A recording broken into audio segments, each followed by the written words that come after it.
let me show you something here. So what we're going to try and do is just try to alter a little bit about what you're doing to this grip. I mean, if this grip could talk and give us some type of idea or, display it on an app, I think that, you'd have a really good idea of when it is and what it is that you're doing in the swing that's kind of messing some things up. So rather than try to feel as though that you are, trying to put the golf club somewhere in your backswing, I want you to feel that you're kind of trying to wind things up, right? That you're really trying to wind up your body, starting from the far end, or starting from the inside all the way out to the far end, feeling like you're winding things up. If I can feel like I'm turning the inside back first, and that starts pulling the outside, then it's going to give me the best chance to start turning this first and leave that behind me. So there's been a lot of really cool videos out there that where golf pros are changing how people hold the grip in order to change how the golf club moves.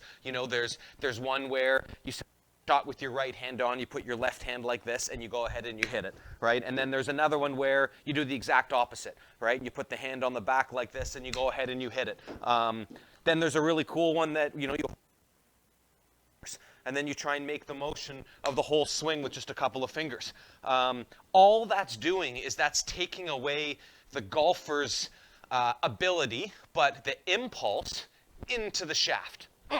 Get that thing to rotate like that as fast as we can on the backswing. So I want to try and give you an idea of how this golf club rotates, because I'm not talking about this. I'm talking about rotating the golf club like that, and I'm talking about rotating the golf club like that.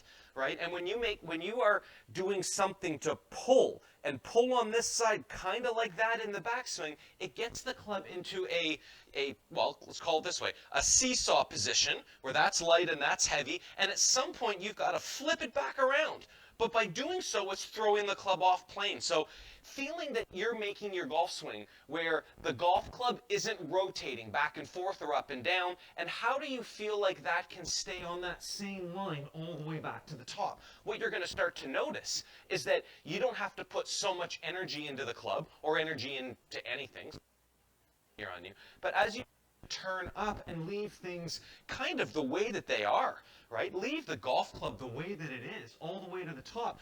You're not putting anything into it that requires you to get it out, and it's the getting out that messes things up down at the bottom of the swing. So, if you want to play, whether it's this way, that way, fingers, all that kind of stuff, by all means, I'm all for it. But what I'd like to see is just, have a better idea of it's the inside that has to turn the outside, right? The inside has to move so the outside can move. Like on a merry-go-round, the horses don't actually run, right? It's the inside that's turning that makes the horses, which are stable, going around. Here's your horse, here's the inside, here's the engine, here's the mechanism. It starts to turn, it's going to drag the club along for the ride. And if it's really stable, then it's going to look as though, right, that it's moving together, kind of like the merry-go-round. So trying to get that feeling in your backswing to start that you can crank this up without changing the orientation of the club at all. So that on the way down, you can feel as though that it's your inside that's turning through before the outside gets there.